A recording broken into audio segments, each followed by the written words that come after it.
Hemos venido estudiando los últimos meses Efesios versículo por versículo y hemos llegado a la sección de la segunda mitad, por decirlo de alguna manera, la parte práctica de Efesios. Y en Efesios capítulo 4, del versículo 1 al versículo 3, vamos a estar por lo menos 2 semanas estudiando y contestando a una pregunta: ¿cómo dividir a la iglesia? Vamos a contestar a esa pregunta: ¿cómo dividir a la iglesia? Y algunos están con cara asustados. Bueno, vamos a ver qué es lo que dice este pasaje. Efesios capítulo 4, del versículo 1 al versículo 3, y dice así: yo pues, prisionero del Señor, os ruego que viváis de una manera digna de la vocación con que habéis sido llamados, con toda humildad y mansedumbre y con paciencia, soportándoos unos a otros en amor, esforzándoos por perseverar en la unidad del Espíritu, en el vínculo de la paz. Y esos son los versículos que vamos a considerar por lo menos en este domingo, y si Dios quiere así, la próxima semana. Y vamos a estar viendo elementos fundamentales que Pablo nos enseña acerca de cómo mantener la unidad en la iglesia. Y por supuesto, si no seguimos estas instrucciones, pues vamos a causar división en la iglesia. Pero lo que está haciendo Pablo es llamarnos a la unidad. Y pensando en introducir este mensaje, yo no sé si ustedes todos conocen la historia de la dinamita. Por lo menos todos conocen la dinamita. Y hay explosivos hoy en día mucho más potentes y poderosos, pero este tal vez es el más famoso, el que más conocemos.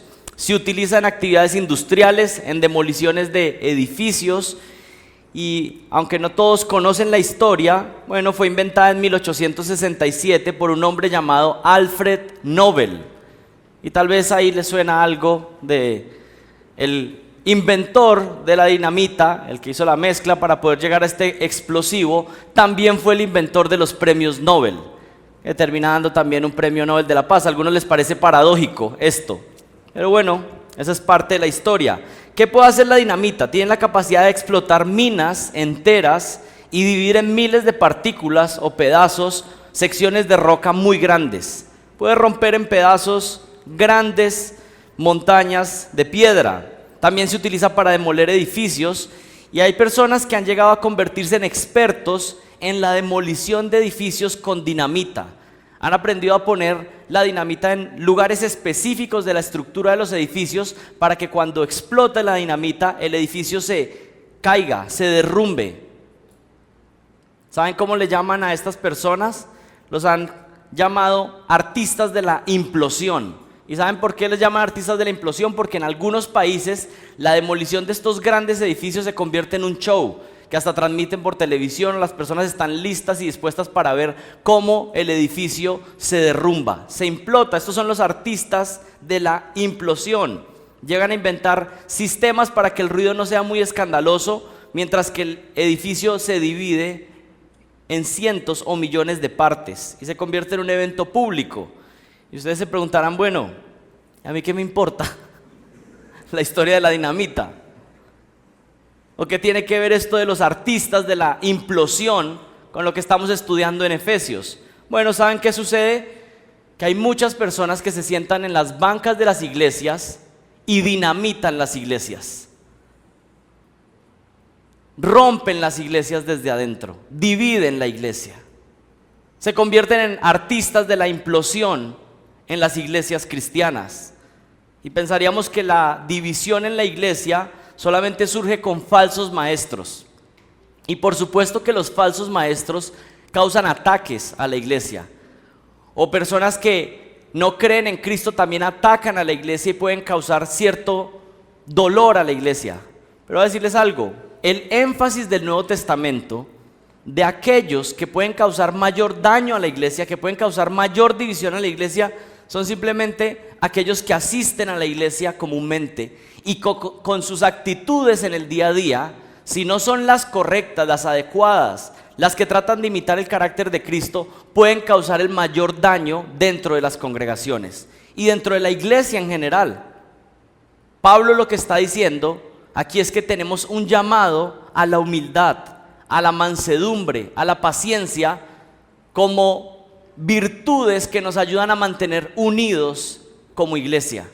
Por supuesto, si no seguimos estas instrucciones, nosotros vamos a ser más bien agentes que también traen división a la iglesia. Y no queremos eso. Aquí se mencionan acciones tan simples como la humildad, la mansedumbre, en estos primeros 3 versículos. Miren ahí, en el capítulo 4, del versículo 1 al 3, se menciona que la humildad, la mansedumbre y la paciencia pueden mantener una iglesia unida. Mientras que el orgullo, la grosería y la ira pueden destruir una iglesia.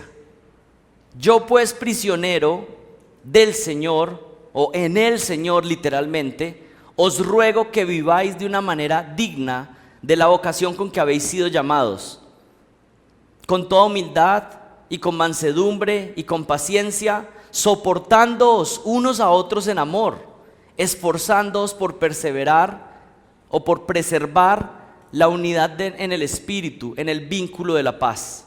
¿Y qué es lo que está haciendo Pablo aquí? Está haciendo una exhortación en el versículo 1 y poniendo un peso sentido, diciéndoles: yo les ruego sobre todas las cosas que mantengan la unidad en la iglesia. Miren el versículo 1: yo pues, prisionero del Señor, os ruego que viváis de una manera digna de la vocación con que habéis sido llamados. Y surgen estas dos palabras, esta palabra vocación, con que habéis sido llamados. Y aquí lo que está diciendo Pablo, cuando habla de la vocación o del llamado, no está hablando de otra cosa más que de la salvación. Ustedes han sido llamados a una salvación muy grande. Y debido a que ustedes han recibido una salvación tan grande, que Dios ha hecho tanto por su salvación, entonces ustedes deben vivir de una manera conforme a esa salvación que han recibido, de una manera equivalente, que vivan conforme al llamamiento que han recibido. Cuando está hablando de la salvación, la está llamando en términos de un llamado de parte de Dios. La salvación es un llamado de Dios. Estábamos lejos de Él y Él nos llama para acercarnos a Él, acercarnos a Él mismo, pero acercarnos también al cuerpo de Cristo, a su iglesia. Y ustedes recuerdan, hemos estado estudiando los 3 primeros capítulos y de alguna manera estos 3 primeros capítulos son el llamamiento de Dios. Habla de la salvación que hemos recibido. Por ejemplo, en el capítulo 1, versículo 3, se habla de que este es un llamamiento, esta salvación viene con bendiciones en los lugares celestiales. Es un llamamiento grande, poderoso, importante. Hay bendiciones en esta tierra, pero hay bendiciones en los lugares celestiales para aquellos que han sido llamados por Cristo. Miren el versículo 4 en el capítulo 1. Es un llamamiento a salvación por elección divina. Dios lo determina. Él elige a quienes llamar. No es usted el que busca a Dios, sino que Dios directamente va y lo busca a usted y lo elige. Es un llamamiento de Dios. En el versículo 4 también se dice que este llamamiento comenzó antes de la fundación del mundo. Ese plan, antes de que usted existiera, antes de que usted viniera a nacer, ya Dios había determinado en su plan que un día lo iba a salvar y a rescatar.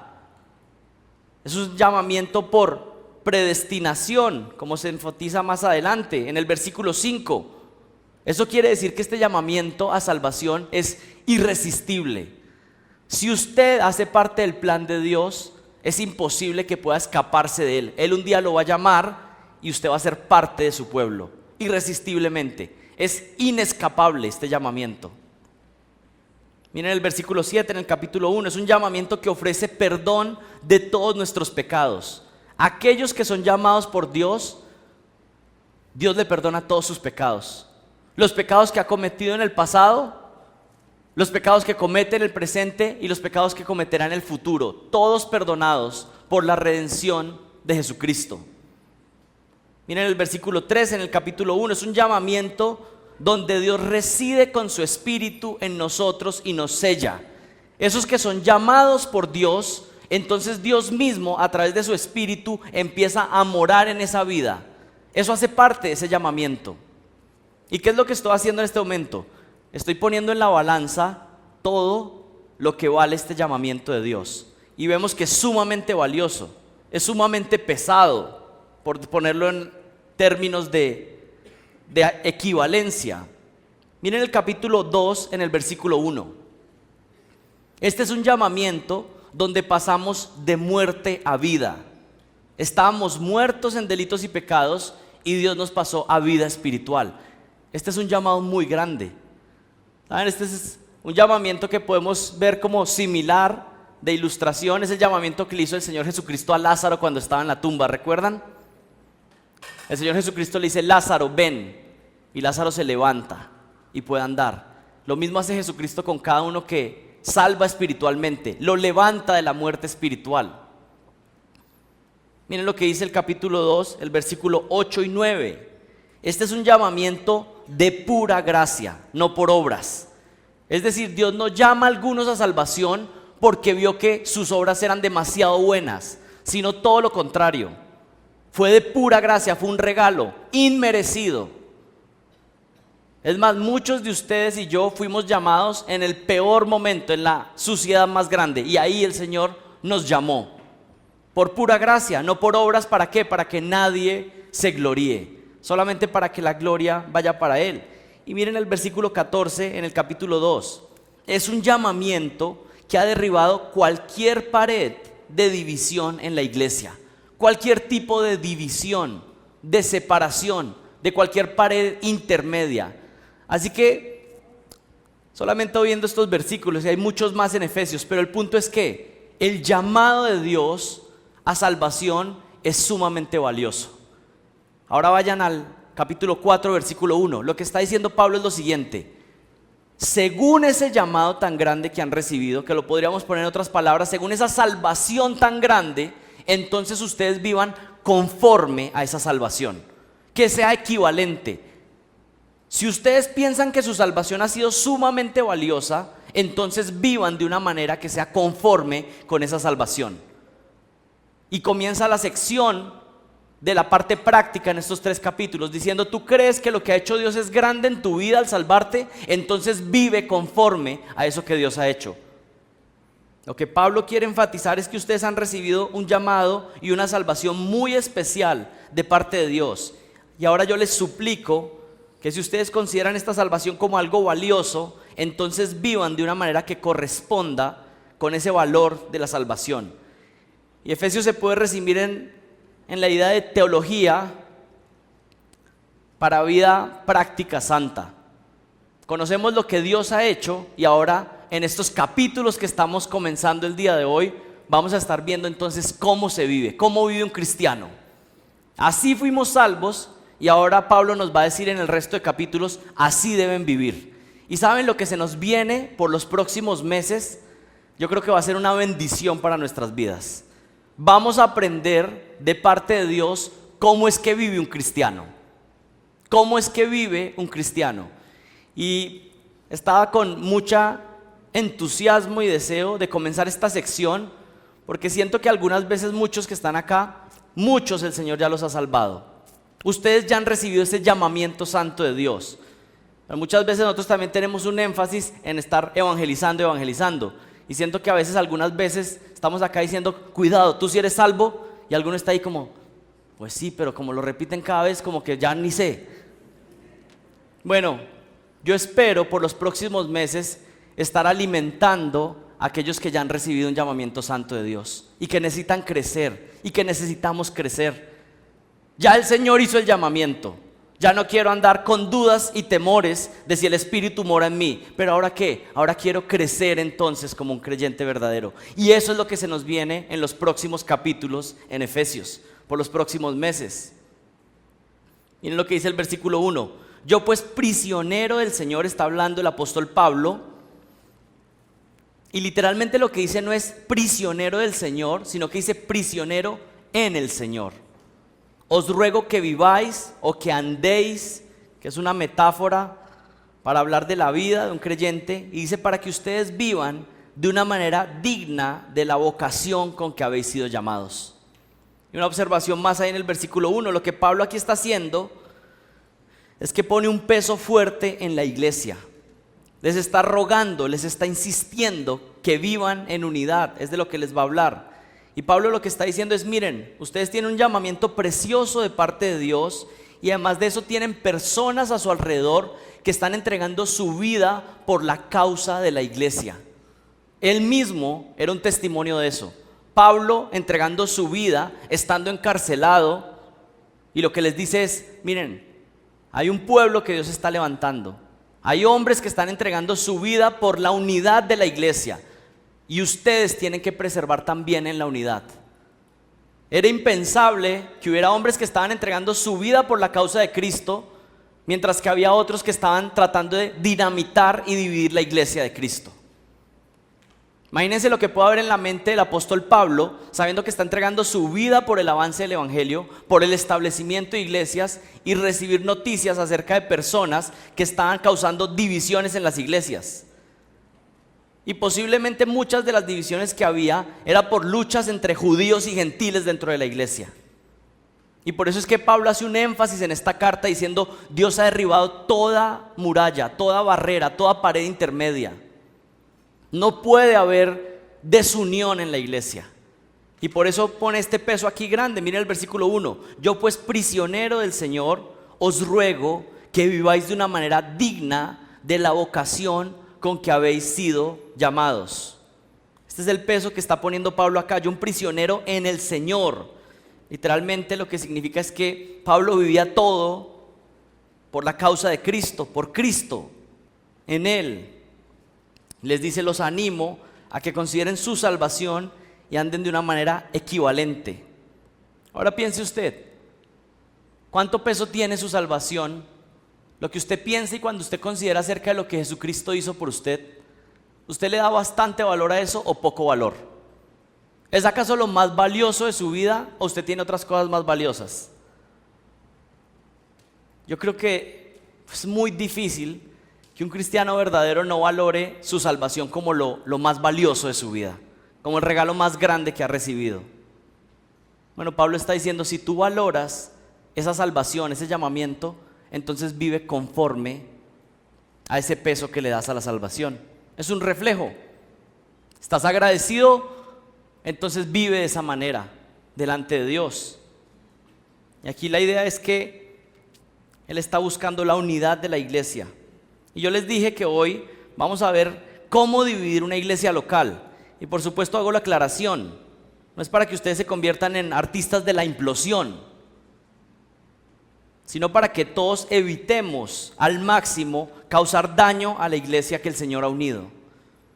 Yo creo que esta debería ser una oración de cada creyente verdadero. Y es: Señor, yo te suplico que yo nunca vaya a ser el causante de la división de la iglesia. Lo que Dios unió, que ningún hombre se atreva a separarlo. ¿Saben por qué necesitamos las instrucciones de Pablo? Porque si no las seguimos, vamos a ser nosotros los causantes de problemas y divisiones en la iglesia. Y aquí Pablo nos da reglas para cómo vivir en la iglesia y mantener la unidad. Y vamos a estar viendo 5 características de aquellos que mantienen la unidad en la iglesia, de aquellos que quieren mantener ese vínculo que el Espíritu ya ha hecho entre nosotros, pero mantenerlo visiblemente. Estamos unidos espiritualmente, pero ahora necesitamos mantener esa unidad de manera visible en la iglesia local. Lo primero que necesitamos para mantener la unión en la iglesia y no causar división es vivir con toda humildad. Yo pues, prisionero en el Señor, os ruego que viváis de una manera digna de la vocación con que habéis sido llamados. Y miren el versículo 2, con toda humildad. Con toda humildad. ¿Y qué significa la humildad? Significa una actitud de corazón donde la persona reconoce su condición de pequeñez delante de Dios, lo cual lo lleva a actuar de manera sencilla delante de los demás. Lo repito, ¿qué significa la humildad? La humildad significa que una persona se ha humillado delante de Dios, reconoce su pequeñez delante de Dios, y debido a que ha reconocido su pequeñez delante de Dios, entonces también pueda actuar de manera humilde con las personas que están alrededor. ¿Qué quiere decir esto? Que la humildad comienza en una relación correcta con Dios. Hay personas que externamente se ven humildes, pero son sumamente altivos delante de Dios porque no lo reconocen a Él como el Rey del universo. Toda la humildad verdadera comienza en una relación correcta con Dios, en alguien que reconoce que Él es grande y que nosotros somos pequeños. Pero no solamente eso, sino que Él es santo y nosotros somos completamente indignos. Ese es el inicio de la verdadera humildad. Significa una actitud de corazón donde la persona reconoce su verdadera condición de pequeñez, de indignidad delante de Dios, lo cual lo lleva a actuar de manera sencilla ante los demás. La verdadera humildad parte de esa relación con Dios. El que se ha humillado delante de Dios entonces puede empezar una ruta para ser humilde con otras personas. Y miren, la humildad es difícil de describir, pero es fácil de identificar. Es fácil ver cuando hay alguien que es humilde dentro del cuerpo de Cristo. Y también podemos oler al kilómetro a uno que es orgulloso. El orgulloso, ¿qué hace? Busca servirse a sí mismo y que otros le sirvan. Mientras que el humilde pasa por alto sus derechos y busca cómo servir a los demás. La humildad comúnmente se muestra en personas que quieren servir a otros, que no solamente están pensando en cómo beneficiarse a sí mismos, sino que buscan cómo beneficiar a otros que están a su alrededor. Esa es verdadera humildad. El humilde, escuche muy bien, reconoce sus errores, reconoce sus faltas, mientras que el orgulloso, ¿qué hace? Busca los errores en los demás. El humilde se ve a sí mismo pequeño, indigno, sabe que falla mucho, sabe que peca mucho, sabe que falla en múltiples maneras, mientras que el orgulloso, ¿qué hace? Ve las faltas de los demás grandes y busca los errores en los otros. Pone los errores de los demás como grandes y minimiza los suyos. Eso hace el orgulloso. El humilde trata de manera sabia cómo considerar de manera como importantes a los demás o dándole valor a los demás. Cómo tratarlos como más importantes, darles honor y respeto. Eso hace una persona humilde. Querer lo mejor para los otros. ¿Saben cuál es otra forma de mostrar humildad? Amando a otros. Muchas veces cuando alguien piensa que es lo contrario a amar, y muchas veces las personas piensan que lo contrario a amar es odiar. Pero ¿saben qué es lo contrario a amar? Ser sumamente egoísta. Porque el amor lo que hace es dar humildemente, servir a otros, buscar el bien de otros. No puedes amar a alguien si eres egoísta y orgulloso. Por esta razón es que la humildad es fundamental a la hora de amarnos y mantener la unidad en la iglesia. El que es humilde busca amar considerando a los otros como más importantes. Yo les pido que me acompañen a Filipenses capítulo 2.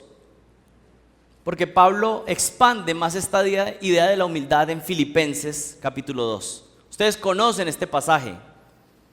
Y saben que hace unas semanas me enteré que hay personas aquí que hacen un concurso de buscar los versículos más rápidos que los otros. Es un concurso santo. Y yo me doy cuenta que lo están haciendo, porque se miran el uno al otro. Gané.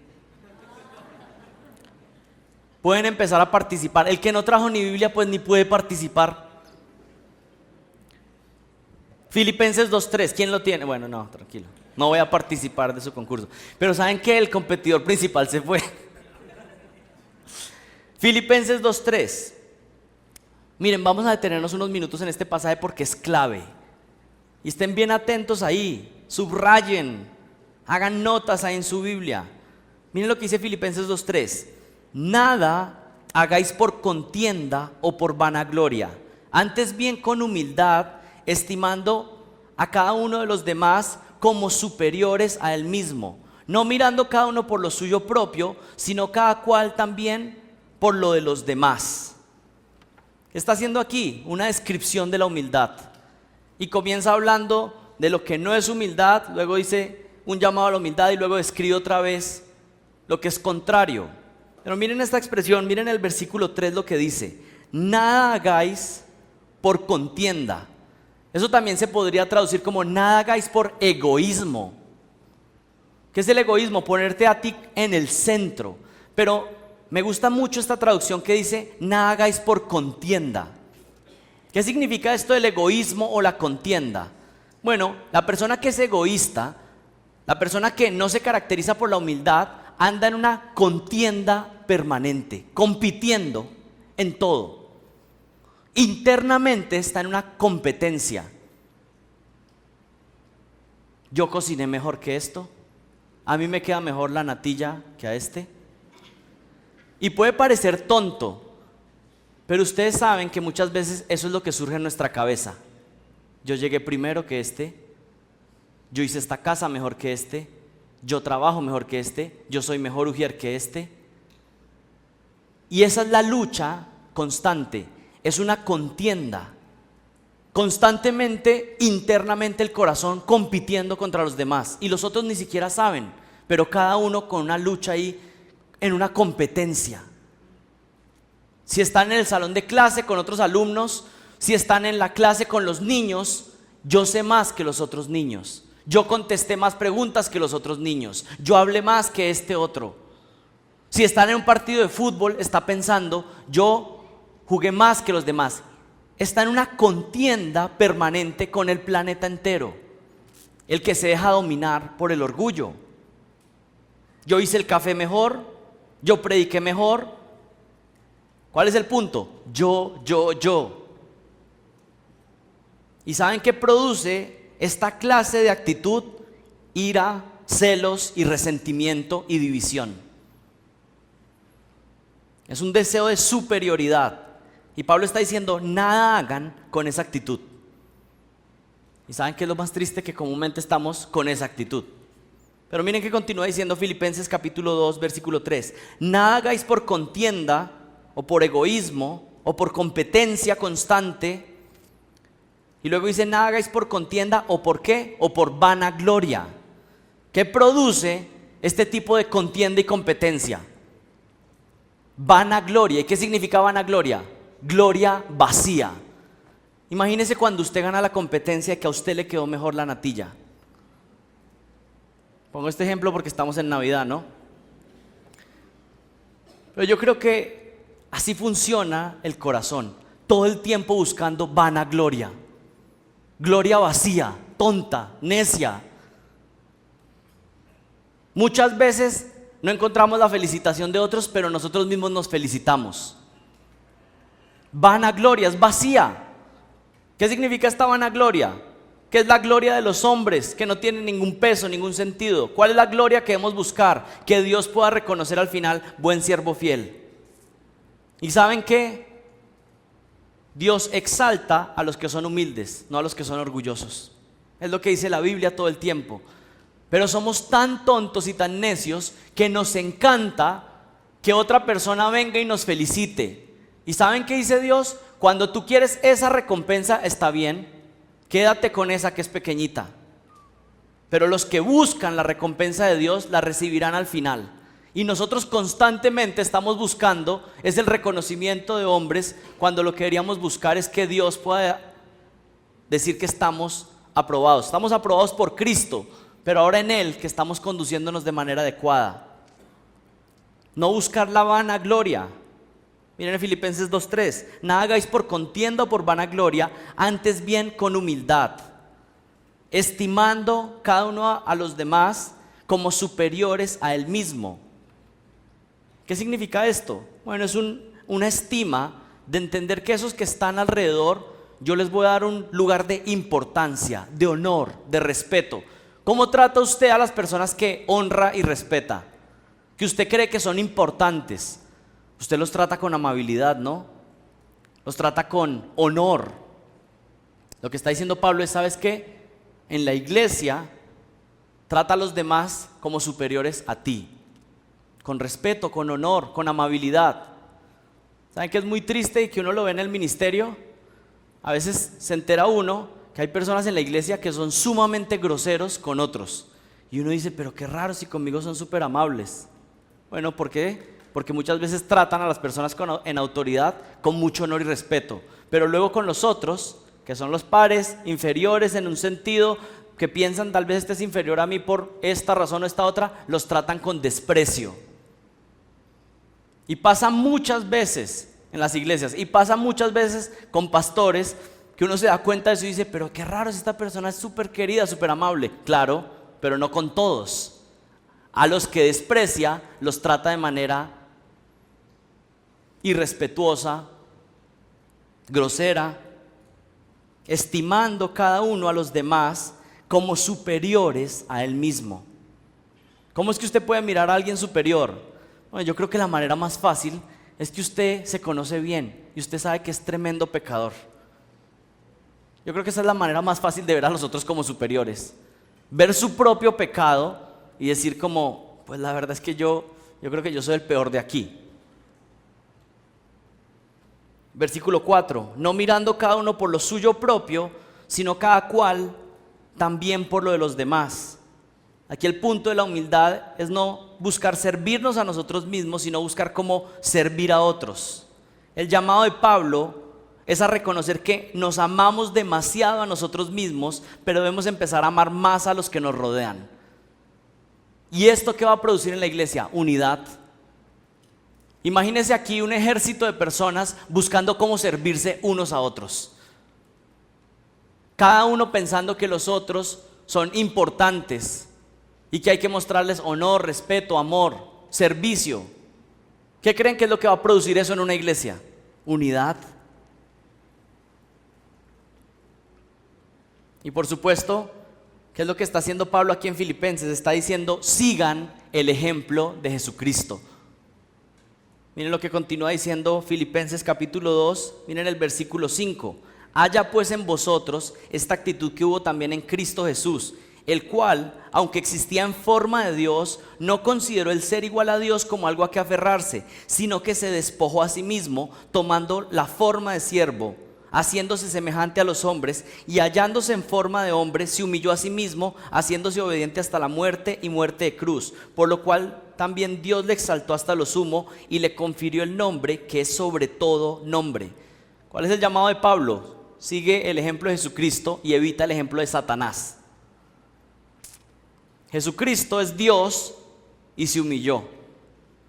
Satanás es una criatura y quiso enaltecerse. ¿Y saben qué pasa con los que quieren enaltecerse? Dios los derriba hasta lo más bajo. Este es un llamado a la unidad. ¿Y cómo se produce la unidad en una iglesia? Solamente y principalmente por medio de la humildad. Si no hay humildad, inevitablemente la iglesia va a sufrir divisiones. ¿Cuál es el antídoto para no ser usado por Satanás? Bueno, el único antídoto es luchar por la humildad. Jonathan Edwards lo dijo de la siguiente manera: nada logra que una persona esté fuera del alcance del diablo más que la humildad. No quiere ser usado por Satanás para dividir una iglesia, entonces lucha por ser una persona humilde. ¿Ustedes conocen lo que es un glaciar? ¿Lo han visto de frente? Bueno, pero lo han visto en fotos. ¿Qué es un glaciar? Un cúmulo de nieve que se va juntando y por el peso se va compactando y se va convirtiendo como en una montaña, como un río de hielo. Hay glaciares que tienen kilómetros de tamaño y hay glaciares que han durado miles de años formándose. ¿Y saben qué? Un pequeño cambio de temperatura o una pequeña fisura pueden romper un glaciar gigante en un momento a otro y que se parta en pequeños pedazos. Bueno, lo mismo puede pasar con una iglesia que está sólida, que se ha formado por años, pero por falta de humildad puede haber fracturas que la quiebren y causar mucho daño al cuerpo de Cristo. ¿Cómo mostrar humildad en la práctica, en la vida cotidiana como la iglesia? Bueno, reconozcan sus errores rápidamente y busquen reconocer más bien la bendición que hay con sus hermanos. Esa es una manera práctica. Usted tiene personas alrededor en la iglesia No piense tanto en los errores de sus hermanos en Cristo, sino que piense en las bendiciones que ellos son para usted y para la iglesia. Piense en los dones que Dios le ha dado y decir: qué bendición, este hermano es una bendición. No esté concentrado en las partes malas de su hermano, sino piense en la bendición que ese hermano es para usted y para todo el cuerpo de Cristo. No hable mal de otros hermanos queriendo usted ser exaltado al rebajar al otro. ¿Cómo funciona esto? ¿Sí viste? Este siempre llega tarde. ¿Qué está queriendo decir cuando usted le dice a otro: mira, este siempre llega tarde? En otras palabras, usted está diciendo: ¿no te has dado cuenta que yo siempre llego temprano? Adórame. Bueno, usted no lo dice así, pero es lo que está internamente su corazón idólatra buscando. Rebajar a otro para que usted sea exaltado. Este no hace la tarea como nos dijeron. Quita ese tipo de comentarios. Son orgullosos, altivos. ¿Saben también cómo se ve el orgullo dentro de una iglesia local? Cuando se crean sectarismos.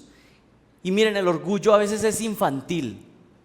Este es mi mejor amigo. Tú eres mi mejor amigo en la iglesia, ¿cierto? Nadie más es tu mejor amigo acá en la iglesia. Y empieza a crear sectarismos. Voy a hacer una aclaración. Dentro de ustedes, como iglesia local, va a haber más cercanía unos con otros. Y eso es normal. Eso es adecuado. El Señor Jesucristo tenía personas más cercanas. Pero el punto es que nunca, aun esas amistades dentro de la iglesia, pueden convertirse en un mini sectarismo, donde otras personas no pueden ser bienvenidas, donde otras personas no pueden participar de esta amistad que nosotros tenemos tan íntima. Eso es peligroso. Es infantil, pero es dañino y diabólico también. Porque lo que empieza a crearse es una idea de celos, de subgrupos, y causa división. No busques los primeros lugares, sino que más bien busca oportunidades para servir mejor a los demás. ¿Saben que esto se trata de no seguir el camino de Diótrefes, que amaba ser el primero y estaba dispuesto a lastimar la iglesia por su arrogancia? Pero miren, les voy a dar la clave. ¿Cuál es la clave para luchar contra el orgullo y crecer en humildad? Hay una clave fundamental. Todos se alistaron para anotar, muy bien. ¿Saben cuál es la clave para luchar contra el orgullo y crecer en humildad? Reconocer que usted y yo somos muy orgullosos. Esa es la clave. Porque solo aquellos que reconocen que tienen orgullo en su vida son los que pueden andar luchando contra él constantemente. Ese que dice: no, esa yo no la tengo. Yo tengo otros pecados, pero el del orgullo no. ¿Sabe qué? Ya ahí cuando dijo eso ya fue orgulloso. Ustedes saben que la tercera carta de Juan la escribió el apóstol Juan atacando a un hombre que se llamaba Diótrefes, que quería ser el primero. Y comúnmente cuando leemos la tercera carta de Juan es como: uy, este Diótrefes terrible. Pero ustedes se acuerdan cómo era Juan en el tiempo que estaba con el Señor Jesucristo. También le estaba diciendo al Señor Jesús: yo quiero ser el primero. Todos luchamos con esto, pero si no reconocemos que estamos en una lucha interna, entonces la batalla va a ser ganada por el orgullo y no vamos a poder crecer en humildad. Pero si yo reconozco que estoy en una lucha intensa, entonces voy a poder luchar de mejor manera. La clave de la humildad es reconocer que tenemos orgullo y estar batallando con ese orgullo todo el día. ¿Cómo se ve esto en la práctica? Señor, ¿por qué dije eso? Fue orgulloso, perdóname. Perdón porque pensé esto y fue altivo, fue tonto, fue necio. Hacía parte de esa competencia interna tonta con la que ando todo el día, constantemente arrepintiendo. Y la Biblia dice que el que confiesa sus pecados, Dios no solamente le perdona el pecado, sino que lo ayuda a crecer en santificación, en limpieza, en purificación. Así que es una lucha constante, todo el día confesando su pecado. A mí me parece tan extraño cuando alguien a veces me dice: sí, es que yo cometí unos pecados hace unos meses. Y yo como: pues yo mientras estoy predicando estoy a veces pidiendo perdón todo el tiempo. La vida de arrepentimiento es una vida de arrepentimiento todo el tiempo, constantemente, todo el día. por miradas, por actitudes, por palabras. Señor, perdóname porque yo creo que esto fue orgulloso. A veces hasta uno va y pide perdón a alguien, el otro dice, no, ni me di cuenta. Bueno, yo sé lo que había en mi corazón. Aclaración, no tienen que ir a pedir perdón por cada cosa que surgió en su mente y corazón.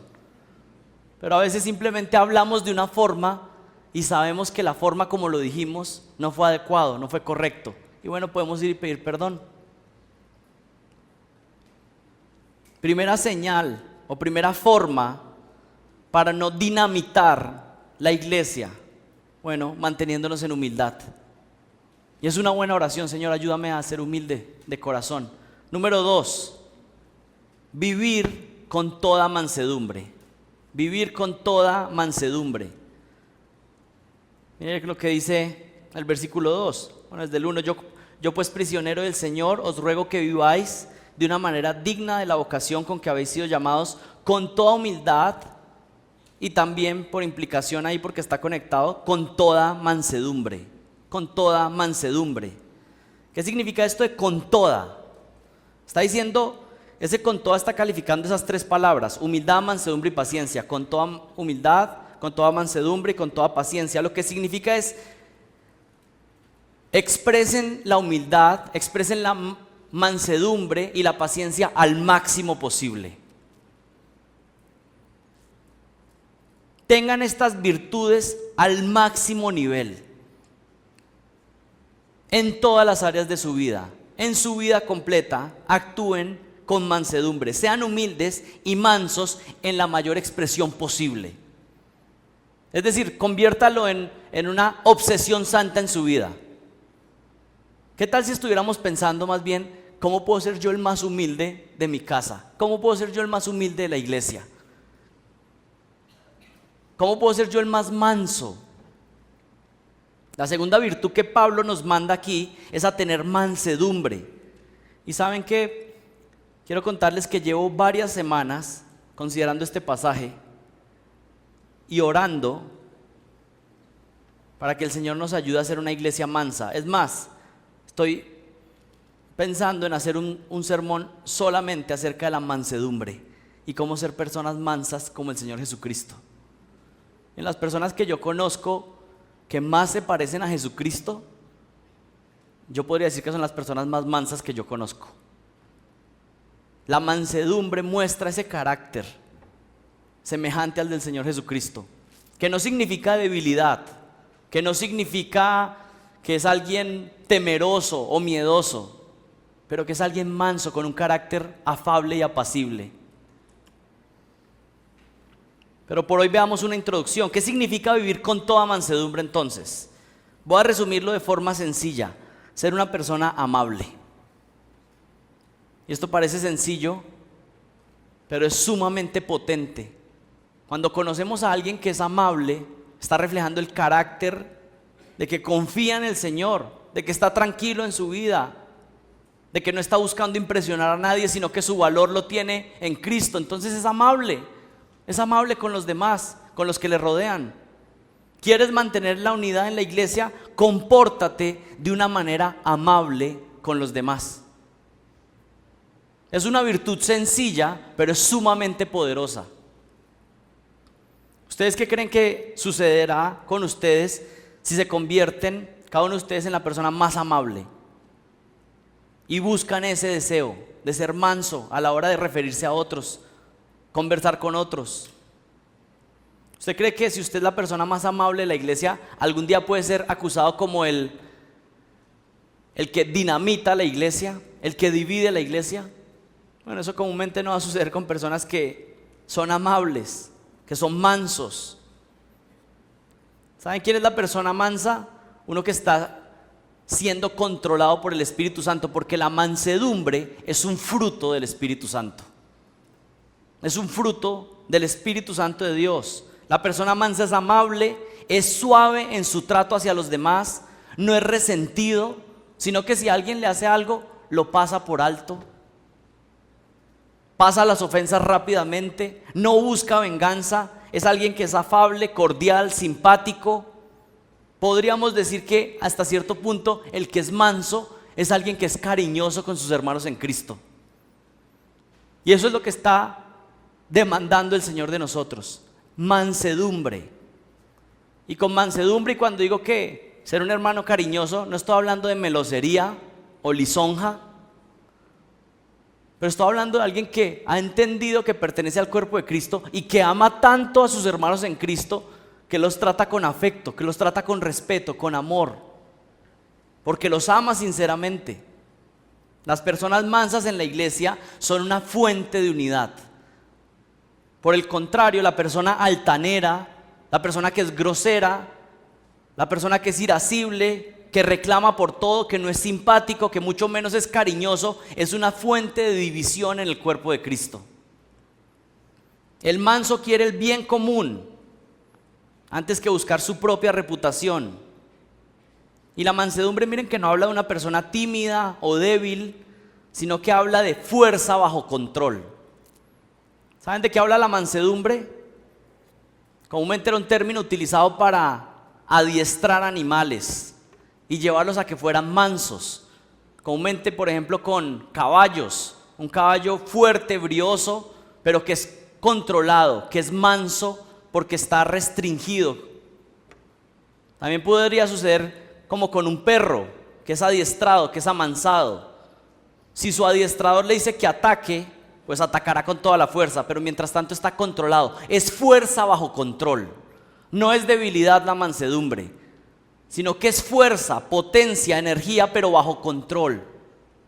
Realmente es el carácter de Cristo completamente, que es un león cuando tiene que ser un león, pero es un cordero que va mudo si es lo que necesita hacer en ese momento, al matadero. ¿Quién es el ejemplo de la humildad y quién es el ejemplo perfecto de la mansedumbre? Cristo.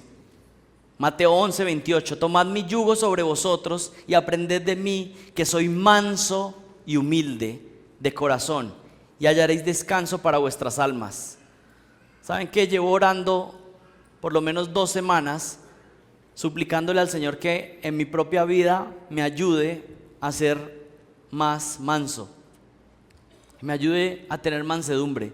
Pero saben también que he estado orando por esta iglesia para que Dios nos ayude a caracterizarnos por ser mansos y humildes. Que eso sea lo que nos caracterice. Si conocemos mucho la palabra de Dios, la estudiamos a profundidad, pero que eso se vea en nuestro carácter. ¿Ustedes qué creen que le gusta más a Dios? ¿Un hermano que conoce toda la doctrina profunda, que se ha leído todos los teólogos desde la Reforma hasta nuestros días, que conoce los detalles y todos los términos teológicos más profundos, pero que todos lo reconocen como alguien arrogante y altivo? ¿O ustedes creen que Dios prefiere una persona que conoce muy bien el evangelio, pero que no entiende tantas profundidades, pero es el hermano más amable y cariñoso de la congregación? ¿Qué creen en que se agrada más el Señor? ¿En el altivo y arrogante que conoce mucho? ¿O en el que tal vez conoce lo básico, pero es sumamente humilde y manso con sus relaciones? Todos sabemos la respuesta. El Señor no se agrada del orgullo, sino que se acerca a aquellos que son humildes. El reformador Richard Hooker, fundador de la Iglesia de Inglaterra, lo dijo así: vendrá el tiempo cuando 3 palabras dichas con amor y mansedumbre recibirán una recompensa mucho más bendecida que 3000 volúmenes escritos con desdén cortante, lleno de ingenio. Un día el Señor va a recompensar lo que realmente era importante para Él. ¿Saben qué nos está haciendo el Señor el llamado hoy? A la humildad y la mansedumbre. Supliquemos juntos a Dios, ahí desde sus sillas, oren: Señor, por favor, ayúdanos a ser una iglesia mansa y humilde. Ten misericordia de nosotros, ayúdanos, Señor. ¿Saben? Cuando oramos según su voluntad, Él contesta nuestras oraciones. Es más, esa petición ya la tenemos, porque eso es lo que dice su palabra, que si oramos conforme a su voluntad, Él da las peticiones. Y que estemos orando como iglesia hoy, suplicando: Señor, ayúdanos a ser una iglesia humilde y mansa, yo estoy convencido que Él va a contestar esa petición de manera afirmativa. La mansedumbre es un término relacionado con fuerza bajo control. ¿Cómo se ve esta mansedumbre en la iglesia? En la práctica. Miren, hermanos, por favor, contéstense amablemente unos a otros. Así de simple, así de sencillo. Contesta con amabilidad a otros. Hay personas que contestan con 2 piedras en la mano, con agresividad. Hay personas que los sugieres, les dicen, mira, aquí te debes sentar, y están como listos para la pelea. ¿Sí los tenemos identificados? No, no los tenemos identificados. Contesta con amabilidad. Por lo menos entiende dónde estás viniendo. Vienes a adorar el domingo y te dicen siéntate acá y usted está listo para la pelea. Ni siquiera, a veces somos tan necios que estamos diciendo que venimos a adorar el domingo y venimos con 3 piedras en la mano. Así es la necedad. Así es la falta de mansedumbre. Si no has sido amable con alguien, si no has contestado de manera amable con alguien en la iglesia, pide perdón. Si no has contestado de manera adecuada, pide perdón. ¿Cómo tratas a alguien cuando no te dan el puesto que querías? Nadie tiene aquí escrituradas estas sillas. Pues creo. Pero algunos tienen como que este es mi puesto, me lo quitaron y... No funciona así. Sé manso. Sé manso. Y si quieres sentarte ahí, llega temprano. ¿Cómo respondes cuando no te dan lo que tú quieres? Ahí se muestra la mansedumbre, fuerza bajo control. ¿Saben que todo el mundo es muy amable cuando le dicen que sí a todo? Cuando a alguien le empiezan a decir que no, es que muestra realmente lo que hay. Muestra mansedumbre también en redes sociales. Da tanta tristeza, iglesias que empiezan a atacarse por redes sociales. ¿Y saben qué? Yo creo que es una burla para los incrédulos. Viendo como, ay, miren, estos eran los creyentes, los que seguían al Señor, y todos ahí despedazándose por redes sociales. ¡Qué necedad! Si alguien les ha lastimado, pasen la ofensa. Y si creen que es algo que necesitan confrontar, ¿qué dice Gálatas 6:1? Acérquense con un espíritu de mansedumbre. ¿Por qué? Porque usted también ha pecado, usted también ha ofendido a otros. ¿Alguien te ofendió a ti? Entonces, si crees que es confrontarle, en el sentido de acercarte a decirle, mira, me dolió eso que me dijiste, acércate con un espíritu de mansedumbre, porque tú también has ofendido a otros. Tú le vas a quitar el mugrecito que tu hermano tiene en el ojo. Acuérdate que tú tienes una estaca en el ojo, es lo que dice literalmente en los evangelios. Que cuando queremos quitarle la pajita del ojo al hermano, primero acuérdese que usted tiene una estaca atravesada en el ojo. Ven con mansedumbre. Traten siempre de reconciliarse. Se trata de la causa de Cristo, de no romper la iglesia en pedazos por un conflicto personal. ¿Recuerdan lo que dice Filipenses 4? Pablo le dice así: ruego a Evodia y Síntique que sean de un mismo sentir en el Señor. Asimismo te ruego a ti también, compañero fiel, que ayudes a estas que combatieron juntamente conmigo en el Evangelio, con Clemente también y los demás colaboradores míos, cuyos nombres están en el libro de la vida. Siempre me ha encantado este pasaje porque Pablo no se pone ahí a decir como, mire, Síntique, usted tiene la razón, Evodia, les dice, solucione eso, solucionen el problema. Porque aquí está en juego la causa de Cristo, el avance del Evangelio. ¿Qué necesidad es tener problemas pequeños cuando lo que está aquí en juego es el avance, la proclamación del Evangelio?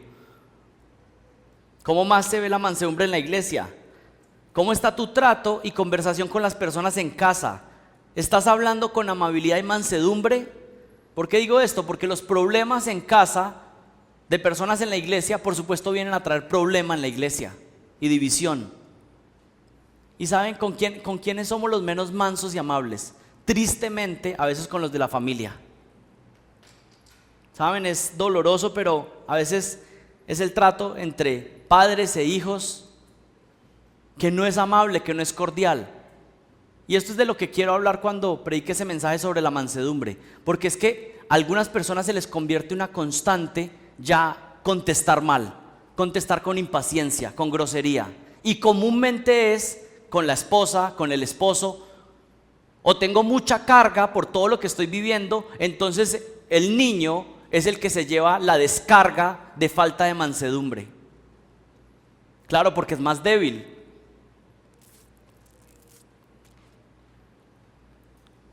O mujeres u hombres también de avanzada edad que se convierten en groseros y piensan que porque son viejitos entonces pues todos tenemos que soportar esa actitud. No, el Señor nos llama a vivir en mansedumbre. Yo estoy orando esto para no llegar a ser un viejito y el viejito cascarrabias, el grosero pues, y como que se nos vuelve no es que es viejito, es que los viejitos son así. No, los viejitos santos no son así.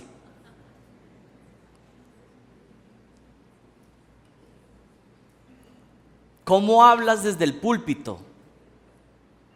Muchas veces hay que hablar como un león al predicar, pero esta no puede ser la única manera en cómo se predica. Hay predicadores que están obsesionados por, yo soy el que hago los sermones más que dejan a todo el mundo despedazado, siempre. No, la palabra de Dios es como una espada que corta, pero también sana, consuela, da ánimo a las almas. Y digo esto porque aquí hay personas que se están preparando para predicar y tienen que entender de qué se trata la predicación, que por supuesto confronta al que es un falso, pero también tiene que animar, restaurar, levantar al pueblo de Dios. ¿Recuerdan lo que pasó con Moisés, el hombre más manso sobre la tierra en aquella época? Pero el día que Dios quería mostrarle misericordia al pueblo, él fue y lo regañó y Dios lo castigó tremendamente. Esto es muy serio acerca de la predicación, porque Dios quiere sí exhortar a su pueblo, quiere que levantara a los muertos espirituales, a los que están dormidos, pero el Señor también sana, limpia, anima a su pueblo a través de su palabra. Eso es muy importante. Estamos hablando de cómo aplicar la mansedumbre en la iglesia. ¿Quieres dividir tu iglesia local? Actúa con orgullo, con arrogancia, reclama hasta más no poder, busca los errores de todos y nunca veas lo malo que tú haces. Convéncete de que la mansedumbre es solo una señal de ser tonto y débil y trata a todos los demás con rudeza. Esa es una ruta segura para dinamitar la iglesia, para dividir la iglesia. Pero si en cambio ustedes quieren mantener la unidad de la iglesia, sigan las instrucciones de Pablo.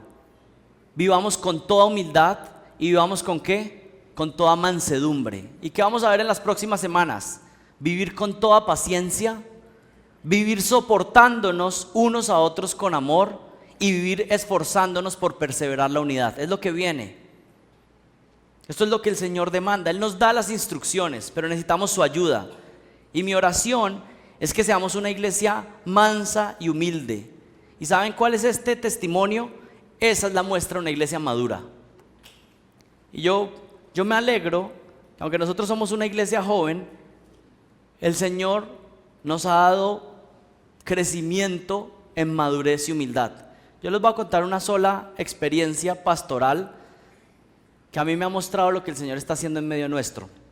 Yo me alegro mucho al ver la humildad y el servicio y la mansedumbre de esta congregación. Aunque es una iglesia joven, pero el Señor en su gracia ha concedido eso. No es que somos perfectos, ni ya hemos alcanzado la meta, pero ¿saben qué?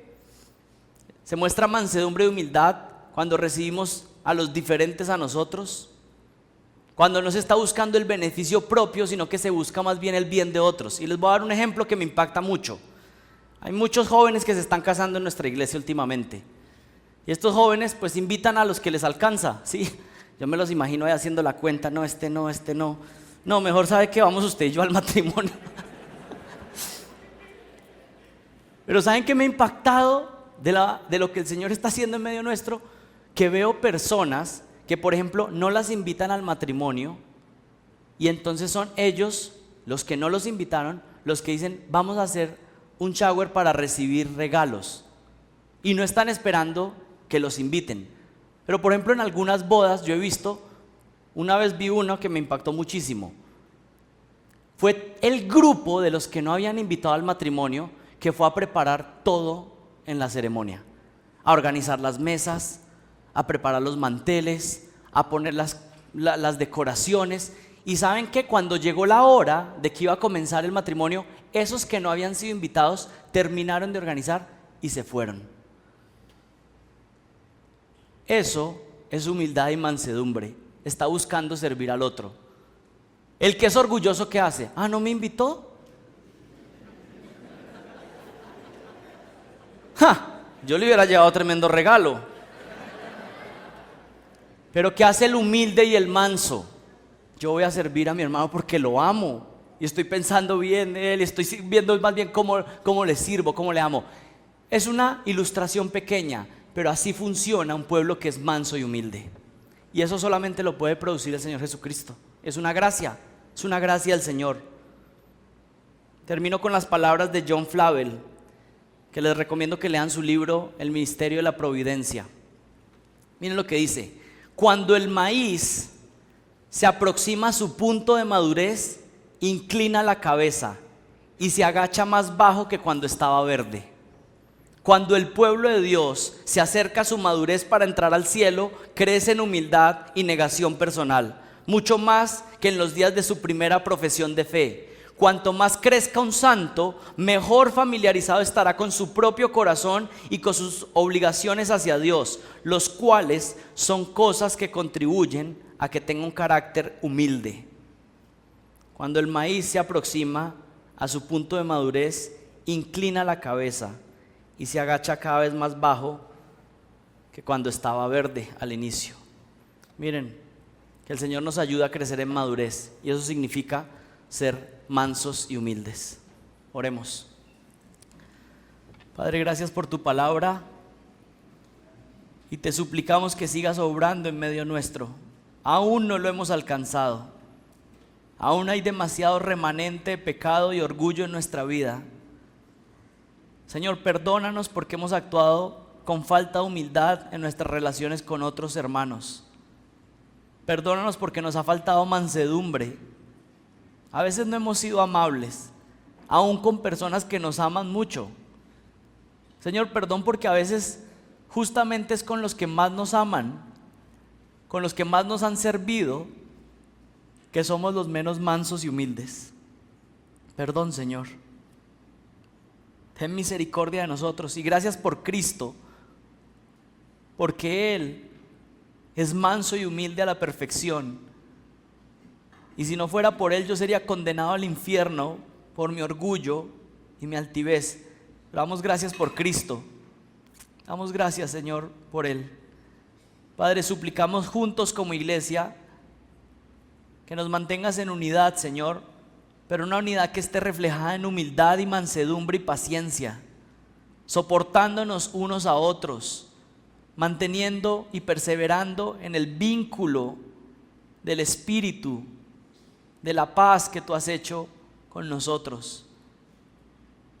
Padre, escucha nuestras oraciones, ayúdanos a mantenernos fuertes y unidos, y que todo esto al final nos lleve a exaltarte, a glorificarte, darte gracias porque te ha placido bendecir a tu iglesia. Te pido esto en el nombre de Jesucristo. Amén.